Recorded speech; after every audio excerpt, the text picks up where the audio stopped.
But Chris, 2016, start of a huge year for yourself and for the Welsh national football team and Wales as a whole. Come around quite quickly, actually. It seems like yesterday we were celebrating in Bosnia. Everything to look forward to. A lot of planning, obviously, and we're very much in the middle of that at the moment. A lot of trips out to France, to the site where we're going to stay, and obviously we've got some friendly games to organise and things like that. So yeah, but it's very, very exciting. This is where we always wanted to be, and now we're here, so we can't complain about the workload. In terms of qualification, obviously supporters and people generally see the finished product on the pitch in the game for 90 minutes. The first game will be in Bordeaux. But have you been surprised by the amount of planning that goes into the whole tournament and everything that you have to get involved in the next 6 months? Yeah, you're dead right. I think, we all see the finished article on the pitch, don't we? But to get the players prepared, and not just like training pitches, but hotels and the logistics of getting everything out to France, all our equipment and everything we need, and the different hotels for us before the games, after games, the travelling to and fro the games, back and forth to training, and that's just the tip of the iceberg, really. So there's so much to be done. But like I said, this is where we all wanted to be in this position, and we're not complaining about it. It's an eye opener to see what's needed to make sure it runs as smoothly as possible. But it's a great position to be in. We're obviously on new territory because we've never been there, but nevertheless, it's very exciting, and we're thoroughly enjoying all of it. One thing you've been looking at for a long time, obviously since qualification and just before qualification, was a team base for the squad in France while you're over there for the tournament, and you've decided on Dinard in Brittany. What's the thinking behind that? I know you've been there a few times, but what's the thinking behind that? What sort of complex is it?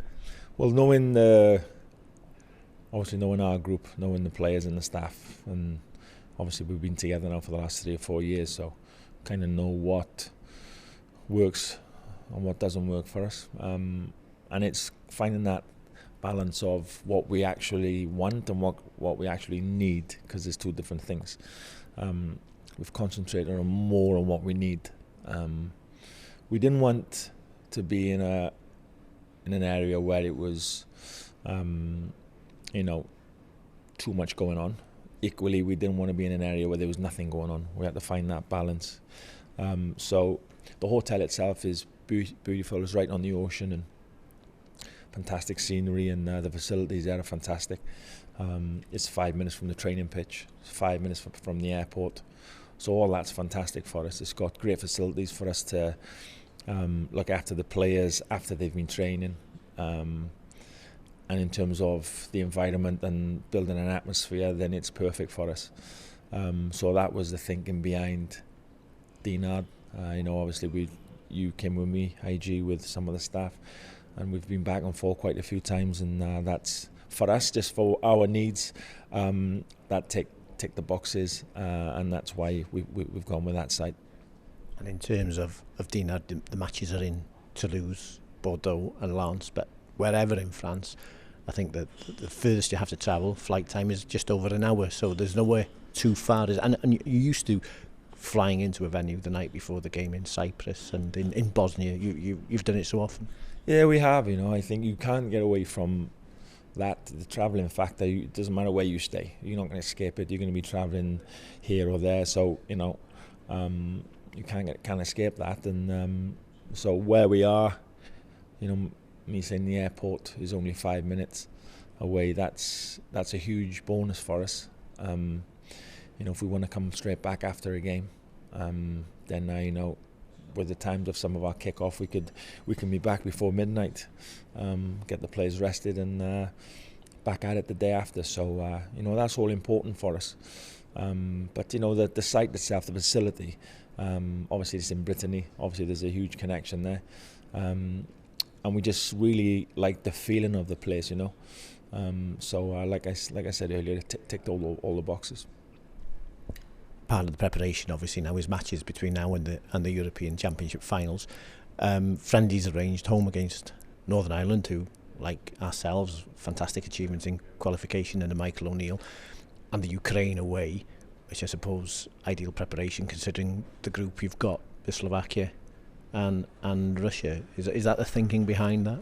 Yeah, absolutely. I think, well, of course, we know all about England. We know what that game is going to bring, in terms of we know their strengths and weaknesses, like they'll know ours. But it's nice to have a little warm-up game, and Northern Ireland is ideal for us. Michael O'Neill's done a great job there, and they've got a good, strong side, Northern Ireland. So it'll be a tough game for us. So of course, there's the link there with the game coming up against England, and the Slovakia and the Ukraine will be very, very similar. So yeah. And also Russia as well will be similar with the Ukraine game. So yeah, that's why we chose both teams. And we've always said, for friendly games, it's pointless playing a friendly game against a team that 9 times out of 10 you know you're going to win. You want strong tests, and that's what we've always done. We just played Holland there in Cardiff, which is a great game. Albeit we lost 3-2. We got loads out of the game. I think our supporters thoroughly enjoyed it.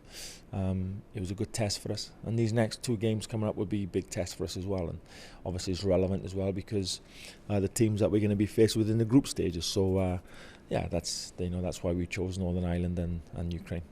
And I suppose the big thing that brings it home to you, these 2 games, and then the next time you get together will be in the preparation, the real preparation, when you'll be just in the pre-tournament camp. So these are the 2 games before you get together for the real thing. Yeah, huge, and you get a little bit excited just thinking about that, when we get together again in May, then after March, and it's all on then.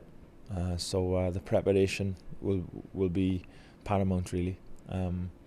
Problem we'll have is our players finish at different times of May.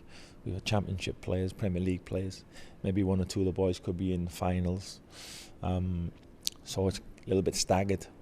But nevertheless, we've got a plan in place that will make sure everything is okay.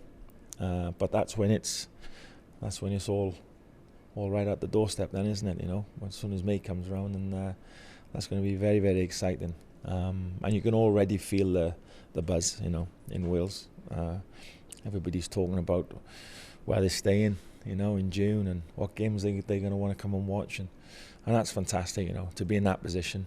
I think it, shows how hard everybody's worked and to get to this position, how much it means to everyone, and now we must make sure we're going there to make sure we progress as far as we can in the competition, and we do Wales proud.